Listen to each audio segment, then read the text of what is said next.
पहले एवरीवन स्वागत है आप सभी का। तो आज हम लोग करेंगे 8 चैप्टर। हम लोगों ने 1 से 7 वो चैप्टर कर लिया है, प्लेलिस्ट मैंने बना दिया है। मोहन राकेश के बचपन का क्या नाम था? तो मोहन राकेश के बचपन का जो नाम था मेरे भाई, वो था मदन मोहन गुगलानी। ठीक है, मदन मोहन गुगलानी। ये सवाल 21 में आया है। देखो, मैं जो भी चीज़ कराता हूँ ना मेरे भाई, बहुत मेहनत करके कंटेंट लाता हूँ। ऐसा अभी तक कोई नहीं देता है कि ये सवाल कब आया था कब आया था, क्योंकि इतना रिसर्च कोई करना नहीं चाहता है ना। मुन्नी कौन थी? तो जो मुन्नी थी ना, वो बिश्नी की बेटी थी, याद रख लेना, मानक की बहन। कहोगे हाँ सर याद आ रहा है। सिपाही की माँ एकांकी की कथा वस्तु है। तो सिपाही की माँ जो है वो निम्न मध्यम वर्ग की है। तो इतना याद रख लेना है। ए नंबर का ऑप्शन बिल्कुल आपका सही हो जाएगा, है ना, ए नंबर का सखा। अगला, सिपाही की माँ एकांकी की बिस्नी चरपाई के पास मोड़े पर बैठी क्या करती दिखाई दे रही है? तो जो बिस्नी है ना, चरपाई के पास बैठ के, ठीक है, वो क्या करती दिखाई देती है? तो सूत काटती हुई, जैसे कि कोई डोरा वोरा लेके, कहोगे ठीक है, मतलब काटती हुई दिखाई देती है। रंगून कहाँ है? रंगून कहाँ है? तो रंगून बर्मा में है, याद रख लेना। बी नंबर का ऑप्शन बिल्कुल सही है। रंगून कहाँ था? बर्मा में। अगला सवाल है कि मोहन राकेश, है ना, मोहन राकेश रचित नाटक के संग्रह कौन है? यानी मोहन राकेश ने क्या लिखा है? तो कहोगे आषाढ़ एक के दिन। याद रख लेना, एक क्या है? नाटक है। पूछ देता है कि आषाढ़ एक के दिन क्या है? नाटक है। 20 में सवाल आया है। तो जो सवाल आता है, जो सवाल आया है, वो सब कराऊंगा। बस आपको यहाँ से हर चैप्टर देखना है, ठीक है। बेहतर तरीके से अपनी तैयारी को अंजाम देना है। सिपाही की माँ एकांकी के लेखक कौन है? 20 में आया है। या सिपाही की माँ के रचनाकार कौन है? देख लो। तो ये सवाल जब भी आपसे पूछेगा मेरे भाई, तो मोहन राकेश मार लेना, ठीक है। मोहन राकेश ने लिखा है सिपाही की माँ। अगला सवाल है कि बिस्नी किस एकांकी की पात्रा है? तो जो बिस्नी है मेरे भाई, वो सिपाही की माँ की एक पात्रा है। मैं आपसे कहना चाहूँगा, डिस्क्रिप्शन में मेरा ऐप मिलेगा, ठीक है, लिंक, उसे डाउनलोड कर लेना। अपना एम के करके होगा। और मेरे भाई, वहाँ आपको नोट्स मिल जाएगा, अगर आपको नोट्स लेना है, ठीक है। और वहाँ आपको पीडीएफ मिल जाएगा, सब्जेक्टिव का, ऑब्जेक्टिव का, सब चीज़ का बैच बनाया हुआ है, बहुत सस्ता, 99 रुपया में, ठीक है। अच्छे तरीके से, क्योंकि देख लो सारा सवाल तुम्हारा लड़ जाएगा, अच्छे तरीके से तैयारी कर सकते हो, ठीक है। बस आपको ज़्यादा कुछ नहीं करना, चुपचाप जाना है, लेना है, क्योंकि मैं रिसर्च करके आपको पढ़ाता हूँ। आपको ऑल सब्जेक्ट करा रहा हूँ, ऑब्जेक्टिव सब्जेक्टिव सब करा रहा हूँ। तो जाके अच्छे से, आर्ट्स वालों आप देख सकते हो, साइंस वाले देख रहे हैं तो उनको लिए भी है, सब जाके चेकआउट करो, जाओ ऐप में जाके देख सकते हो, ठीक है। या मैं आपको यहाँ पर एक नंबर दे रहा हूँ, इस नंबर पे आप व्हाट्सएप करोगे तो आपको मिल जाएगा 83 17 73 96 73। क्योंकि मेहनत करता है ना जो, उसे किसी भी चीज़ की टेंशन नहीं होती है, याद रख लेना मेरे भाई। अगला सवाल करेंगे, यहाँ पर बिस्नी वाला पूछेगा तो सिपाही की माँ की, कहोगे हाँ सर। 9 नंबर सवाल करेंगे, मानक की माँ का क्या नाम है? तो भैया, मानक की जो माँ थी ना, उनकी जो नाम थी ना, वो बिश्नी थी। बिश्नी थी मानक के नाम की, और बिश्नी की बेटा थे मानक। मानक के किस युद्ध में सिपाही के रूप में लड़ने के लिए बर्मा गया था? तो भैया, कौन युद्ध चल रहा था? आराम से बताओगे कि सर तृतीय विश्व युद्ध चल रहा था, यानी बी नंबर का ऑप्शन सही है। अगला सवाल है, सिपाही की माँ एकांकी में किसकी कथा वस्तु प्रस्तुत की गई है? तो सिपाही की माँ एकांकी में, ठीक है, जो माँ बेटी है, उनके बारे में बातें कही गई है, अच्छे से याद रख लेना। अगला, मोहन राकेश किस पत्रिका के संपादक रहे हैं? तो जो मोहन राकेश हैं वो सारिका के संपादक रहे हैं, ए नंबर का ऑप्शन बिल्कुल सही है। अगला सवाल, मुन्नी डाक गाड़ी के पीछे क्यों जाती है? तो जो मुन्नी है वो डाक गाड़ी के पीछे जाती है चिट्ठी लेने के लिए, सी नंबर का ऑप्शन सही है। सी नंबर का ऑप्शन सही है। और अगला सवाल है कि नाटक के क्षेत्र में जयशंकर प्रसाद के बाद सबसे बड़ी प्रतिभा माने जाते हैं कौन? सवाल 22 में आया है। तो जयप्रकाश नारायण के बाद जो प्रतिभाशाली माने जाते हैं, उनका नाम है मोहन राकेश, ठीक है।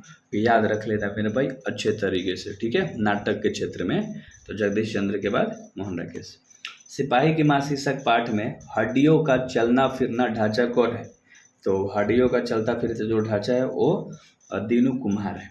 कौन है? दीनू कुम्हार है। ईसाई लड़कियां बिस्नी के घर आकर क्या मांगती है?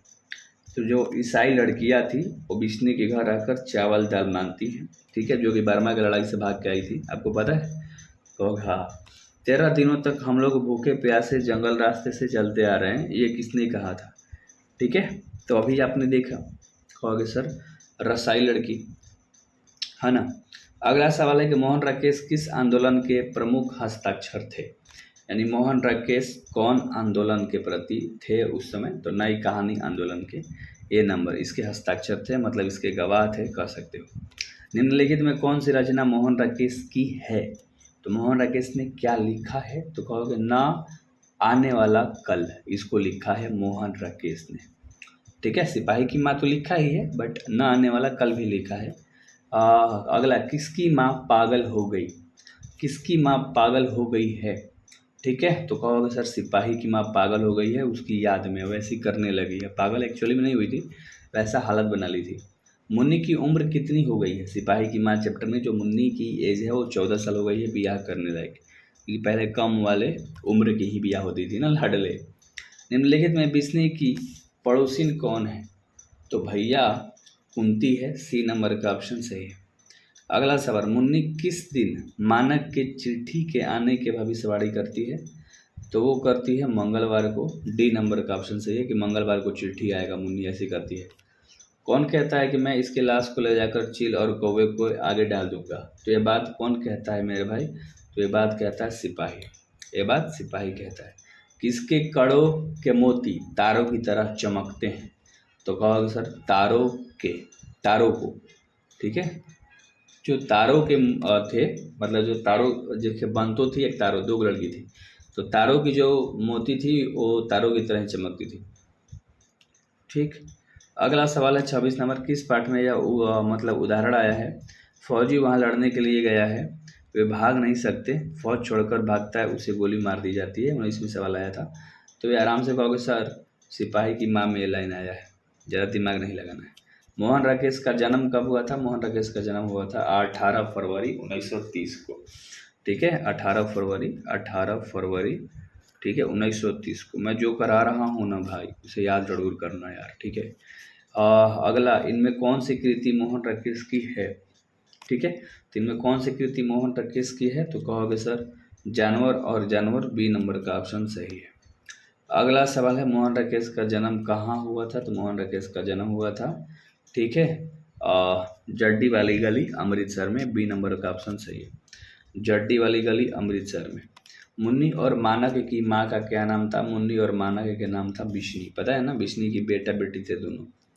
सिपाही की माँ एकांकी के अनुसार लड़ाई कहाँ हो रही है, तो बर्मा में हो रही है, सबको याद होना चाहिए, बर्मा में लड़ाई हो रही है।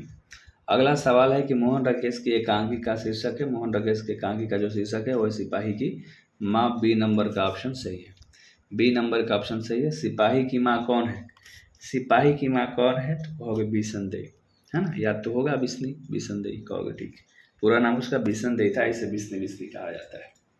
सिपाही की माँ एकांकी में कुंती कौन है, सिपाही की माँ में कुंती की जो माँ है वो पड़ोसिन है, कुंती, ठीक है, कुंती कौन है, सॉरी, तो कुंती पड़ोसन है, कुंती की माँ कह रहा हूँ, मतलब सिपाही की माँ में जो कुंती है वो पड़ोसन है, याद रख लेना।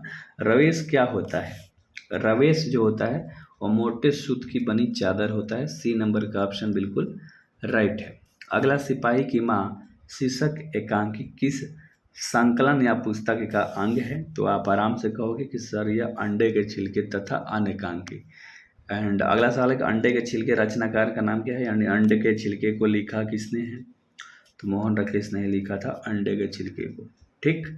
अगला सवाल है कि परमात्मा आपको सुखी रखे, यह कथन किसका है, परमात्मा आपको सुखी रखे यह कथन है आगंतुक लड़कियों का, जो लड़की अचानक आ गई थी चावल दाल मांगने के लिए। सिपाही की माँ निम्नलिखित में से कौन है, सिपाही की माँ जो है वो बिश्नी है ना, बिसनदेई पड़ोसन का क्या पुकारते थी उसको। अंडे के छिलके के रचनाकार का नाम क्या है, तो अभी आपने देखा मोहन राकेश है, अंडे के छिलके का याद कर लेना। एंड लास्ट सवाल है कि मुन्नी और मानक की माँ का क्या नाम था, तो बिश्नी नाम था, और डिस्क्रिप्शन में लिंक है भाई, ठीक है, जरूर डाउनलोड कर लेना ऐप को।